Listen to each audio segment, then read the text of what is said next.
Bharatiya Janata party कल्याण जिल्हाध्यक्ष श्री नंदू परब यांनी मनसे प्रमुख श्री राजसाहेब ठाकरे यांच्यावरती जी टीका केली ती आम्हाला भारतीय जनता पार्टीच्या कार्यकर्त्यांना न पटणारी।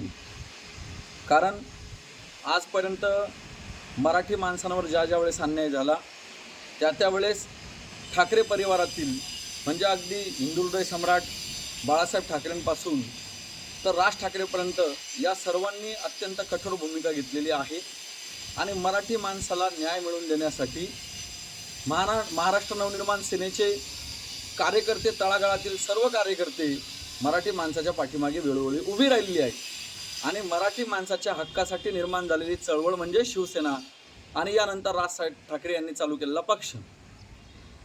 यामध्ये आपण एक गोष्ट लक्षात घेतली पाहिजे, आम्ही प्रांतवादाला खतपाणी घालत नाही, भाषिक आधाराला खतपाणी घालत नाही, परंतु या महाराष्ट्रामध्ये राहणाऱ्या या 15 कोटी मराठी लोकांचा सन्मान झाला पाहिजे।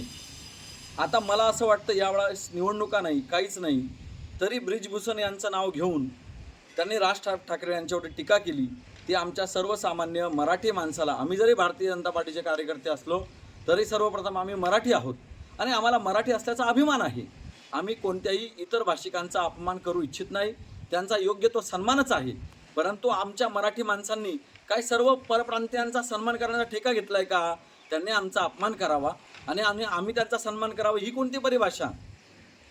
नंदू परब हे जरी भारतीय जनता पार्टीचे जिल्हाध्यक्ष असले, अहो तुम्ही लोकांची कामं करा, तुम्ही सत्तेमध्ये आला आहात, कल्याणपूरमध्ये पाणी प्रश्न आवासून उभा आहे, तुम्ही आज इथल्या लोकांच्या चाळीमध्ये घराघरांमध्ये फिरा, लोकांना 10-10 मिनटं फक्त पाणी येतं, प्यायच्या पाण्याचे वांदे आहेत, जे पाणी येतं ते सुद्धा गढूळ स्वरूपाचं असतं, ते प्रश्न सोडवण्यासाठी हे तळागाळातले भारतीय जनता पार्टीचे कार्यकर्ते लोकांच्या पाठीमागे रात्रंदिवस फिरत असतात।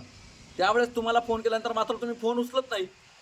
तुम्ही इतर लोकांना खुश करण्यापेक्षा तुम्ही सर्वप्रथम भारतीय जनता पार्टीच्या कार्यकर्त्यांना लक्ष द्या आणि हा जो तळागाळातला कार्यकर्ता आहे याने अगदी आमदारकीच्या वेळेस, खासदारकीच्या वेळेस आणि या महानगरपालिकेच्या वेळेस म्हणजे जिथे लोकशाही जन्माला येते त्या स्थानिक स्वराज्य संस्थेच्या वेळेस ज्या तळागाळातल्या कार्यकर्त्यांना प्रतिनिधित्व भेटायला पाहिजे होतं, त्यांना सुद्धा काम करण्याची संधी मिळायला पाहिजे होती, त्यावेळेस मात्र पक्षाने धनदांडग्या श्रीमंत लोकांना संधी दिली आणि सामान्य 15-15 वर्ष काम करणाऱ्या कार्यकर्त्यांना तुम्ही पाठीमागे ठेवलं।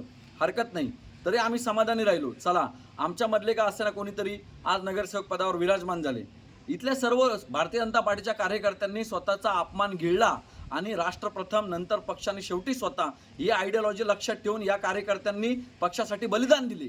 परंतु आजची परिस्थिती अशी आहे, जिल्हाध्यक्षांना फोन केल्यानंतर जिल्हाध्यक्ष फोन उचलत नाही कार्यकर्त्यांची। मी माझ्या कॉल लिस्टवरून तुम्हाला दाखवू शकतो, एकदा नंदू परबांनी आमचा फोन उचलला नाही। माझं नंदू परबांना हे सांगणं आहे, तुम्ही भारतीय जनता पार्टीचे जर जिल्हाध्यक्ष आहात तर इथे तो उत्तर भारतीय असू द्या, तो मराठी असू द्या, कुणी असू द्या, लोकांच्या प्रश्न सोडवण्यावर तुम्ही काम करावं, ना की राज ठाकरे यांच्यावरती जर टीका करून लोकांना पाणी भेटत असेल, राज ठाकरे यांच्यावरती टीका करून जर लोकांचा शिक्षणाचा प्रश्न सुटत असेल तर तुम्ही दररोज टीका करा, पण इथे मात्र तुम्ही हे राजकारण वेगळ्या दिशेला नेताय।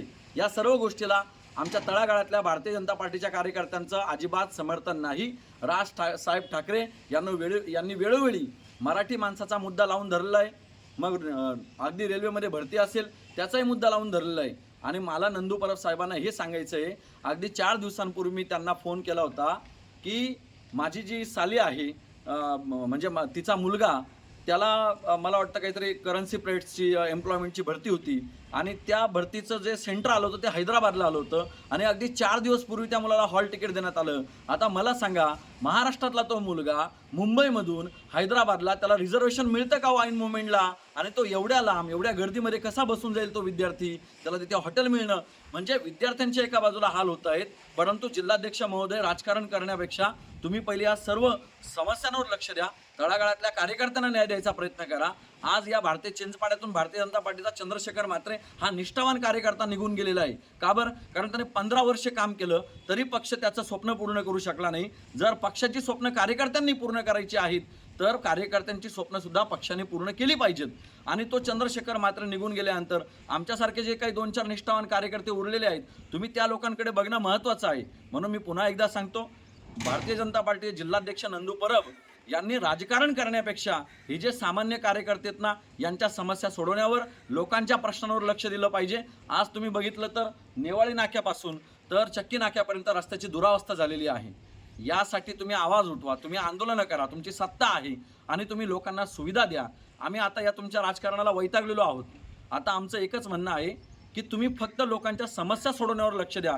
एवढी नंदू परब साहेबांना विनंती आहे. राज ठाकरे साहेबांवरती टीका करून आपल्याला काही मिळणार नाही. आमच्या सर्व तळागाळातल्या भारतीय जनता पार्टीच्या कार्यकर्त्यांचं नंदू परबांच्या राज ठाकरेंवरती केलेल्या टीकेला अजिबात समर्थन नाही. आम्ही पहिले मराठी आहोत. जरी भारतीय जनता पार्टीचे कार्यकर्ते असलो तरी आम्ही मराठी आहोत. आम्हाला मराठीचा अभिमान आहे. त्याचबरोबर इतर भाषिकांचा सुद्धा सन्मान देखील आहे.